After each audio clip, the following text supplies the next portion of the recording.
Hello! Hi! It's been a while since we talked, hasn't it? I think the last time I recorded like a serious me talking video, I had short hair, which was like 2 years ago. Look how long it is now. It's freakishly long. Like, look at...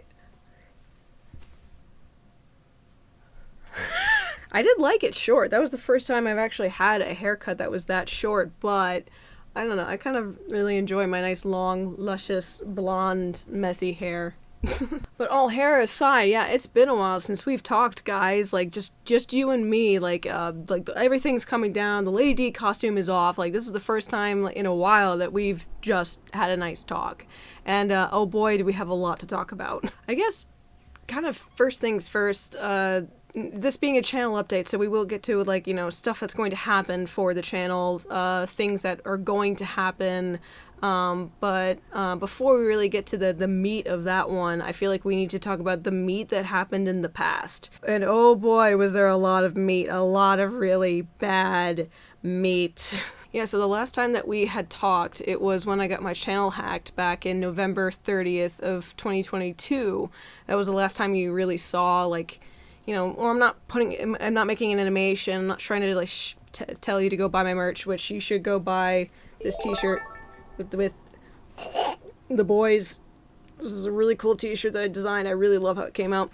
But I feel like a lot has happened since that point, and I really want to talk about it, honestly.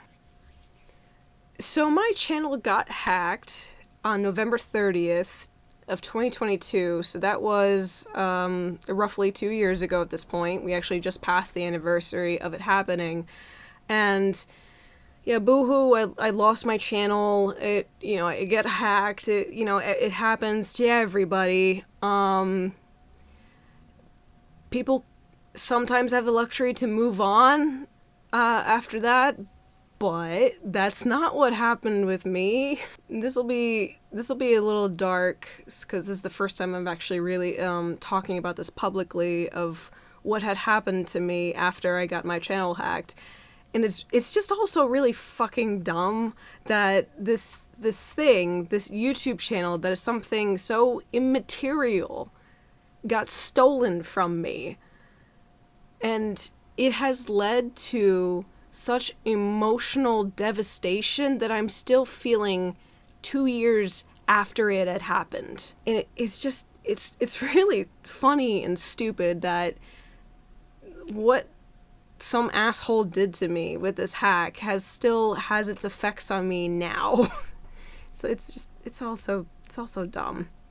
Honestly, from here on out, the talk is going to be a bit interesting, and it's going to get pretty personal, but I feel like I want to be personal about what has happened to me since that point.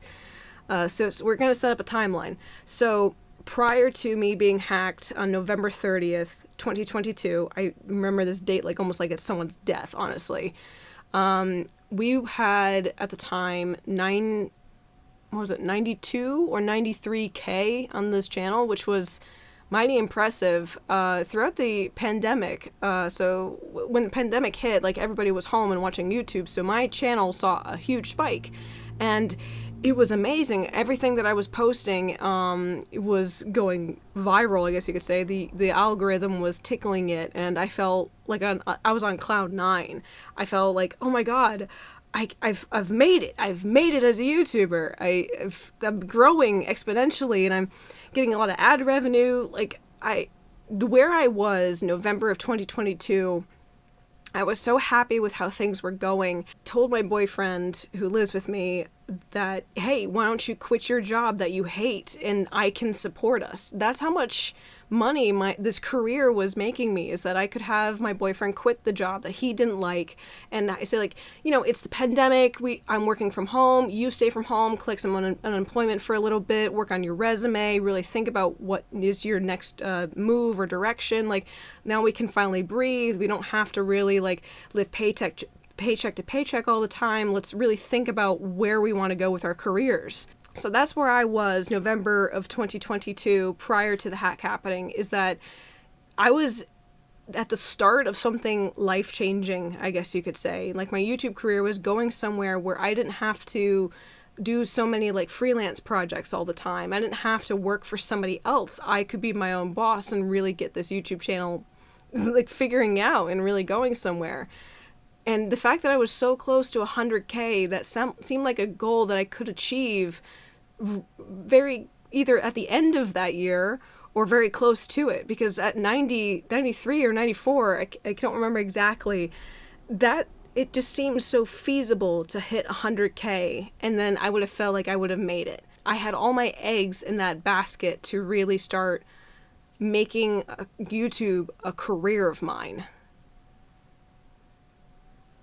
So to have the hack happen around that time was probably the worst day of my fucking life. So on the day of the hack that it happens, or how the hack actually had happened, was like a month or two prior, I had taken my first ever sponsorship. And I was like, oh, okay, cool, this is what happens when you want to be a serious YouTuber. You take sponsorship ads.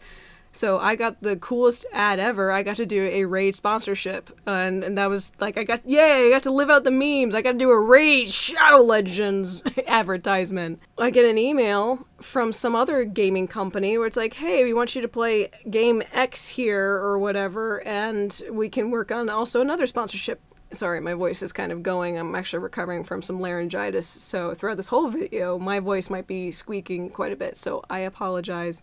This second sponsorship, my second ever sponsor that I was considering to put on my YouTube channel, was a suspicious company that wanted to work on a deal. And so me being stupid and it looking like pretty legitimate of the sponsorship ad, this was a scam and they stole my fucking YouTube account.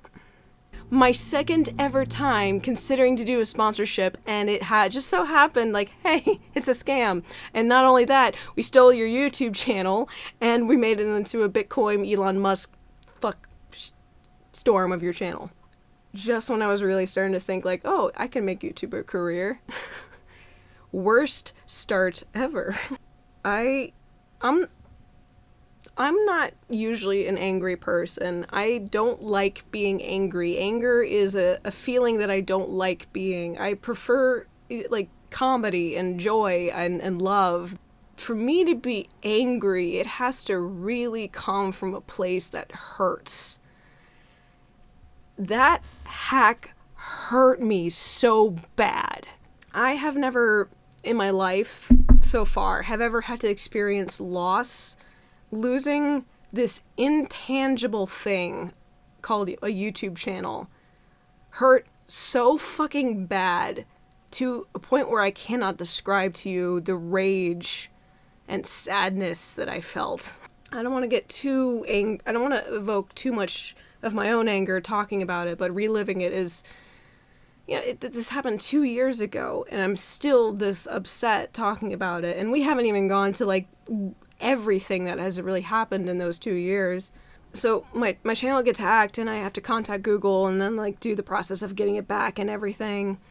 I started doing research. Apparently there was a mass epidemic really of people getting their shit hacked, whether that be, Twitch, YouTube, their TikToks, Instagram. It seemed like there was the scam that I got, other people had gotten as well. And according to some people that did further research and investigation into this hacking group, this particular group of hackers, which I assume was the same hacking group that got me because they were using the same ploy with other people, their hacking scheme was so good, they had a success rate of 50%.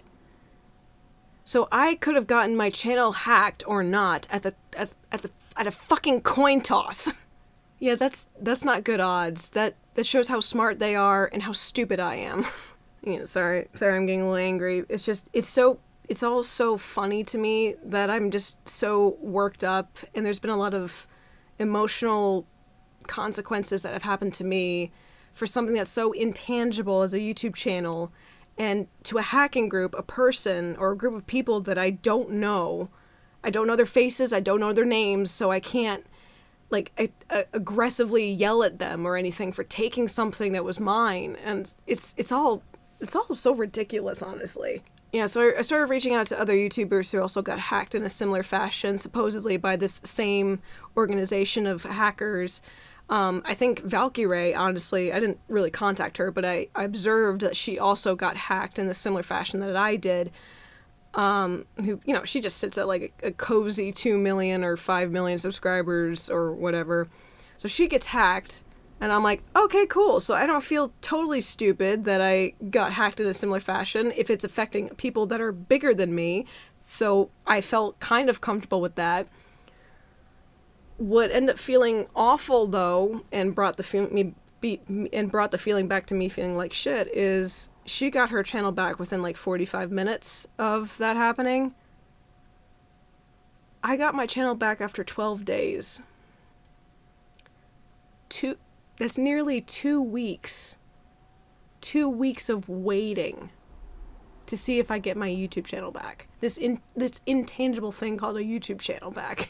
And I don't wish this on anybody, but to sit in limbo like that for 2 weeks when I had already put all my eggs in a basket to think that this is going to be my career, and to lose it that way, and you're waiting for 2 weeks, if it can come back, yeah, I may have gone a little crazy.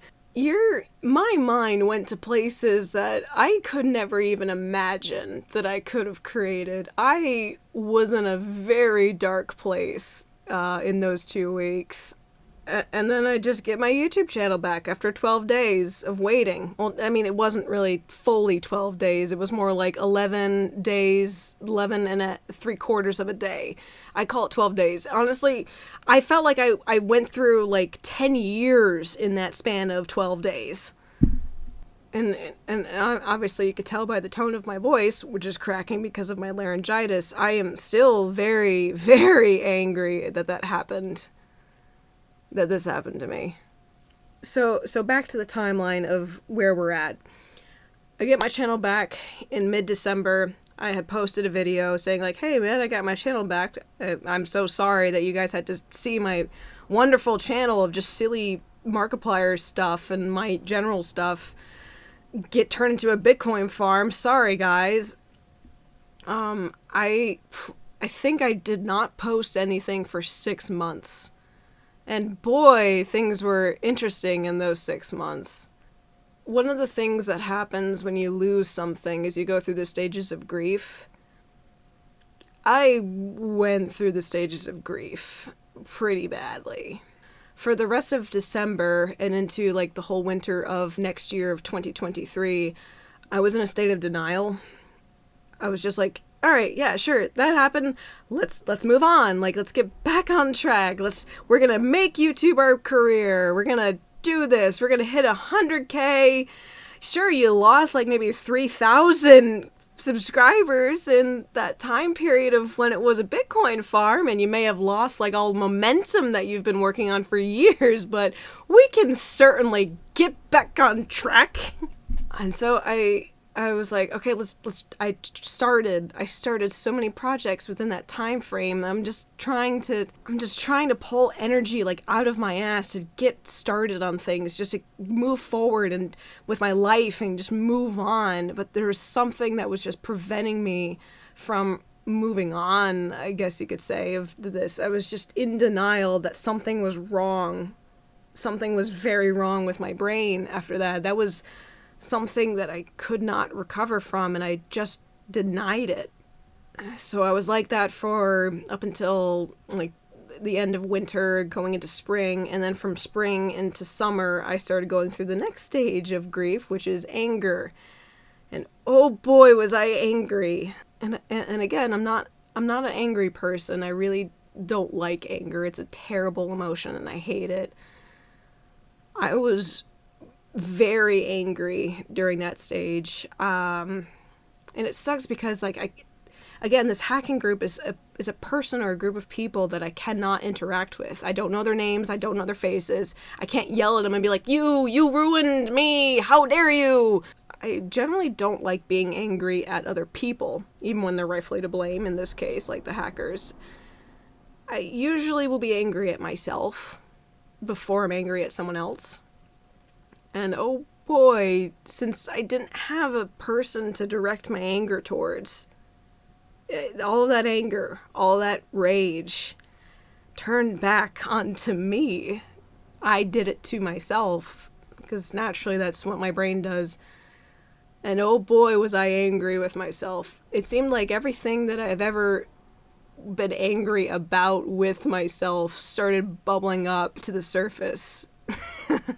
It was a lot. Yeah, this is where we're going to start talking about mental health and some pretty bad things. If that's something that triggers you, I would recommend skipping ahead just a little bit. Yeah, things did not get great after this. I started saying things about myself like, oh, you're ugly, you're stupid, you can't do anything right. Like, that was starting to become a common, everyday thing I would say to myself about myself. And that's not healthy at all. Okay, so to go over the scale of grief, we went through the denial stage, then the anger stage. Next stage is depression. And oh boy, was I depressed. So now I've been angry at myself for months. And then I just got really depressed. And the repeating of, like, you're stupid, you're an idiot, started becoming not only filled with anger, but with just depression and anxiety and, like, I'll never get my life back on track, kind of stuff like that. I would say towards the fall of 2023, I probably was starting to get really bad mentally. Like, on a scale of 1 being I'm fine to 10 being endgame, I was probably a 7. I really didn't have thoughts of endgame, but I was getting down that road.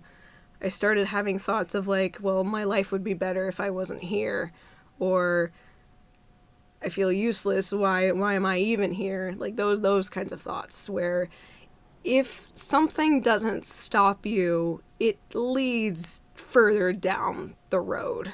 So now, timeline.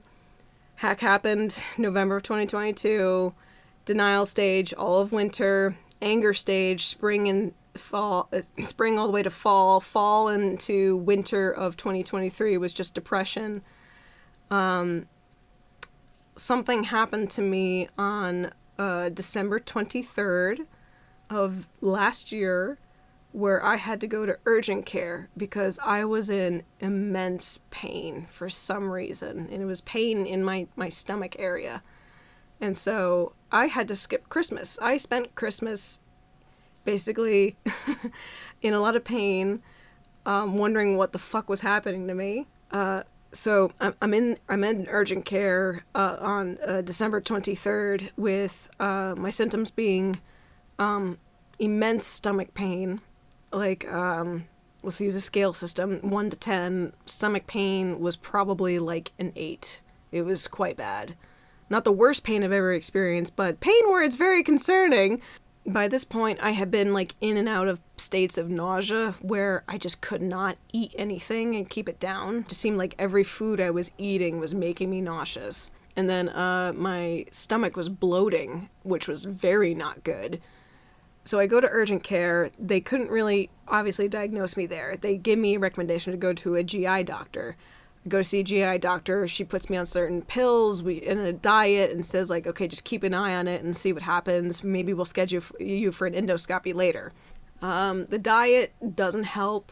It just seemed like every food I was eating, I was getting more and more nauseous. I was starting to lose weight drastically because I was just not eating. Normally I'm not very obsessive about my weight. I'm not someone that's always like a health person that's always obsessing over that. On average, I'm 120 pounds to 125. But during this whole process of bouts of nausea and confusion about what was going on with my stomach, I had lost 12 to 15 pounds. Yeah, that wasn't good. And the pain just kept existing, even though I was trying to change my diet and I was on these medications. Nothing was working. And so I begged my GI doctor, like, you need to move up the endoscopy because I need answers. I need answers right now. Am I dying? Is something happening? What's going on? So I go in for an endoscopy in February of this year. So beginning of this year, I go in for an endoscopy, and we finally got a diagnosis as to what the fuck was happening to me. I have gastritis. Now, what gastritis means is that it's an inflammation of the stomach lining that can happen as a result of 3 different things. One, you either have the bacteria that causes ulcers within your stomach. It's a very specific type of strand of bacteria, but in this case, it coats your entire stomach lining. I tested negative for that bacteria, so that wasn't it. The second way of how you can get gastritis is excessive alcohol drinking, which that was not the case for me. Alcohol, even just like 1 drop of alcohol, was making me extremely nauseous. So for the span of like several months, I was just not drinking alcohol because it would just make me sick. So I knew for a fact it was not alcohol abuse, and that's not something I ever did in my life. I'm a person that would drink like maybe 2 or 3 alcoholic beverages in one sitting, and that's if I really want to feel like, drunk, and that's my limit, And even then, I would only drink like maybe 2 times a month, if even, so it definitely wasn't that. So the third and final way of how you can get gastritis is because of stress. And so that's what was happening to me. I was literally stressing myself out so bad that I made myself physically ill. At least getting the diagnosis and realizing that I was mentally making myself sick was a step into a direction like, oh, okay, so this is broken and we gotta fix it because now it's affecting this. So I remember it clear as day. As soon as I got that gastritis diagnosis and I was talking with my GI doctor, it's like, okay, so we need now a professional to look at myself physically, and we need to have a professional look at myself mentally of what's going on here. I started seeking out a psychologist to get this diagnosed. So this was going to be interesting because I've never seen a psychologist before. I've talked to some therapists with some small little things you have your guidance counselor that you would talk to some stuff to. That was my extent of seeing a professional for help. So I saw a psychologist in March, and they diagnosed me with anxiety and definitely some stress that needs to be managed. And they also diagnosed me with, get this, temporal PTSD. So the hack that happened to my YouTube channel gave me PTSD.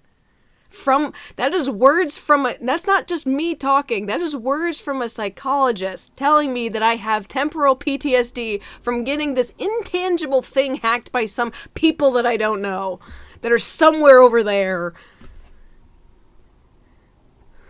Eventually, I'll laugh. Eventually, there's some comedic edge here, but I'm still in the misery of this situation right now. It's not comedic yet. We haven't reached enough time yet for it to be this funny. So the diagnosis I get from the psychologist says it doesn't seem like you need to be on medication. You can function just fine, without medication. Here's a therapist to talk about anxiety and stress management, and also kind of talk about your symptoms, your temporal symptoms of PTSD. And so now I meet with a therapist on a weekly basis. I'm glad I don't really need medication, or I don't really need it at this current moment, at this current stage of my life. So yeah, the hack that happened on November 30th, 2022 gave me gastritis and temporal PTSD. I feel like I should put that on a t-shirt. And so that was March of this year is when I really started figuring out things and just fixing things here and here in my stomach. And also my heart too. I guess my heart needed to be fixed, but mostly it's the brain meats needed to be fixed and my stomach needed to chill the fuck out.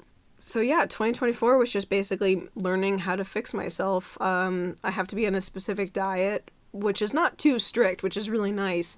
I just can't have high acidic foods, so like no tomatoes, which is really sad because I love pasta, like in red sauce. Onions, I really can't have onions because that's just too acidic. No fatty, oily foods, so nothing really like deep fried, which is honestly better for me. But yeah, so like anything that's fun, I really couldn't eat. Oh, sugary, I can't eat a lot of sugar, so like I can't sit here and eat like a lot of candy because that would flare me up really badly. And I can't overeat. So think of it this way: gastritis, my entire stomach lining is flared up, so the entire inside is bleeding and is sensitive. So if I were to say like overeat and that inflates the balloon that is your stomach organ, yeah, that's going to put a lot of stress on it. So yeah, I definitely had a flare up for Thanksgiving because what am I going to do? I'm going to eat turkey and pie, of course.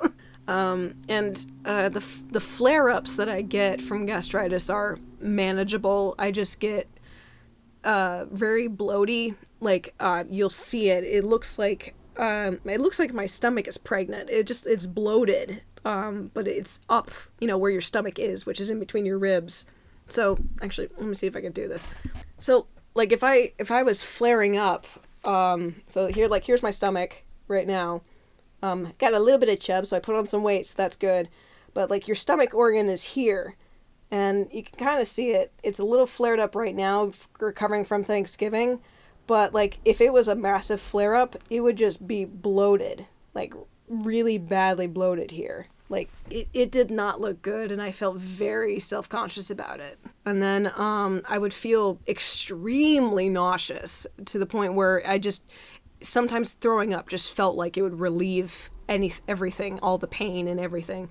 So nausea was a very common symptom for a flare-up. And if in extreme cases, sometimes pain. Sometimes it would be very painful. It felt like my stomach was just ugh. But for the most part, most of my flare-ups are pretty manageable. It just feels like extreme nausea and bloating, and it's a manageable thing to handle. It's not something too severe.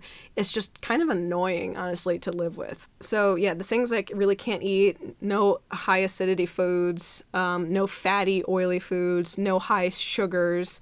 Oh, and alcohol. I have to be very careful with alcohol. Alcohol, I can have it, but I have to eat something with it. Like if I'm gonna have like say like a cheeseburger and a beer, that will be okay because like there's a lot of meat to help absorb the alcohol and bread, so that would be fine. But if I'm drinking and only have like a light dinner or something, and I overdrink, like if I drink like say like 3 servings, then I get nauseous. What I'm eating now is healthier-ish. Because I have no choice. And then as far as my mental state goes, seeing a therapist on the regular every week, and God, I love my therapist. She's amazing. I'm definitely getting better. The thing that I say to myself, like, the negative stuff of like, oh, you're an idiot. I noticed that I don't say that to myself anymore. There's still a lot of things that need to be fixed up here, but it feels like I could finally start like making videos again. So like this summer I started like making a couple of videos here and there, like if you've noticed, and then this fall and into this winter I felt like, oh my God, I feel so much better now that I can do things.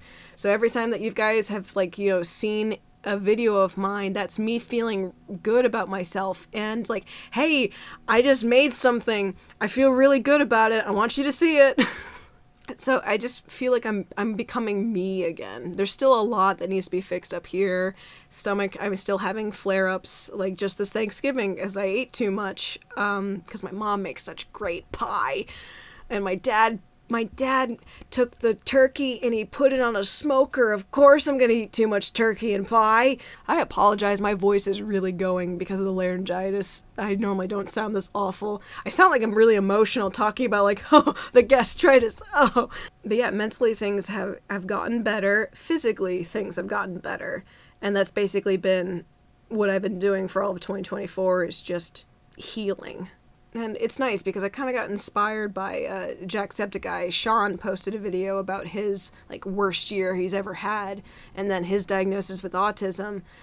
I feel like we don't talk about mental health as a content creator very often, and I feel like I want to share that because, well, one, we're on the second anniversary of all that shit happening, and I definitely didn't want to talk about it last year because that was something I wanted to work on behind the scenes on my own time, and now I feel like I am doing everything I can to make myself better, and I feel like sharing my experience and all of this with you guys just will help the healing process for me and also kind of maybe make you feel better. That's basically the goal of talking about this, really, is I feel like we should talk about these more often, the problems in our lives and how evil people from beyond my reach can impact you. Oh, I just realized, so in addition to me growing out my hair since the last 2 times we talked, I actually got a tattoo. Let's see if I can display it. It's a teapot. It's actually Cora's teapot, or Rava's teapot. This is my first ever tattoo, and I wanted to get it mostly for my mental health. I had this idea once it was my birthday, actually, of this year. And this is after I had seen my therapist for about 2 months, and I was like recovering from the gastritis. And I told myself for my birthday, I wanted to get a tattoo of something that's going to help me get better. And so the story behind why I wanted it to be Rava's teapot, or Cora's teapot, is one, I love tea. I love tea. The second reason why I wanted this tattoo is because it reminds me of Uncle Iroh. And oh my god, I'm getting emotional talking about it. Whatever negative thoughts that come in my head, whatever my anxiety will tell me, whatever depressive thoughts that come into my head, I know that Uncle Iroh would be proud of me. He would be proud of what I'm trying to accomplish and what I do with my life. I know Uncle Iroh would be there. So that's why I got that tattoo. It basically was, no matter what, things are not that bad. It will never be that bad again, I don't think. And if I ever find myself in a dark hole like I was all of 2023, it will get better. It honestly will get better. And that's why I got that tattoo. And also, I love tea. And I love Avatar. Oh, Avatar is like my favorite show of all time. It's what inspired me to go into animation.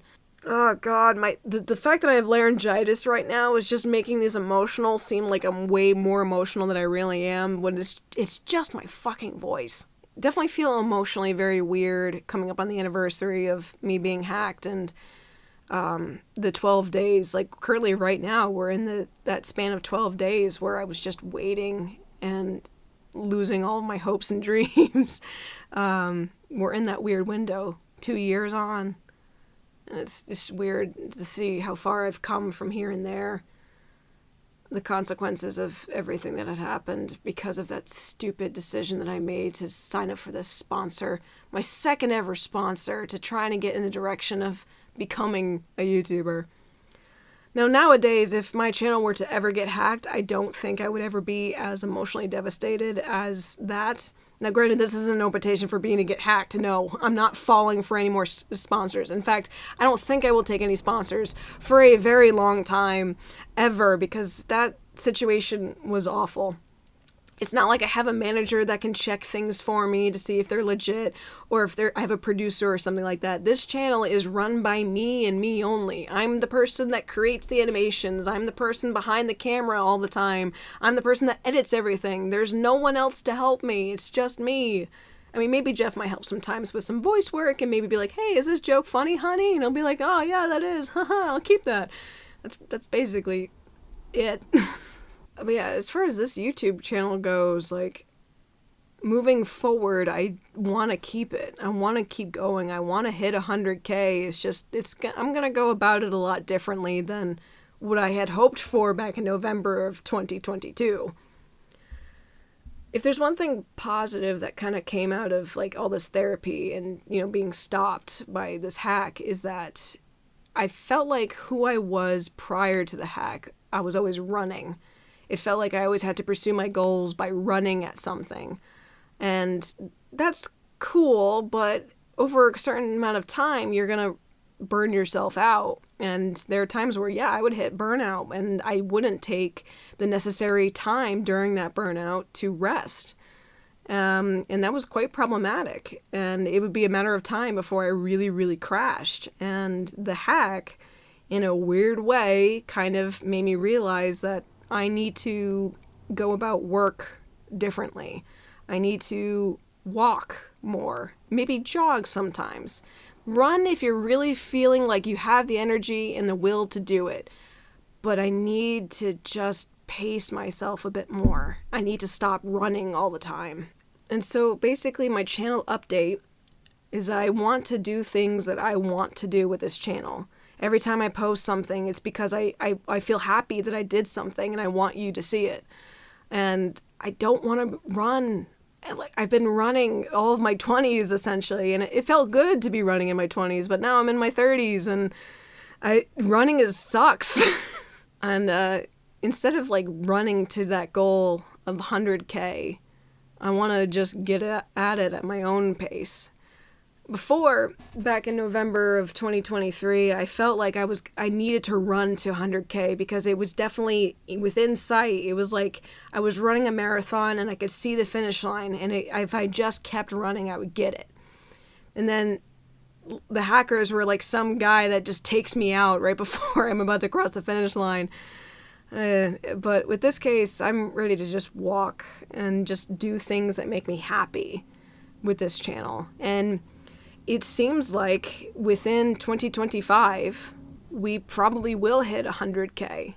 I don't know when, and honestly, I'm not going to try to predict when it will happen. It will happen. When it happens, it will happen.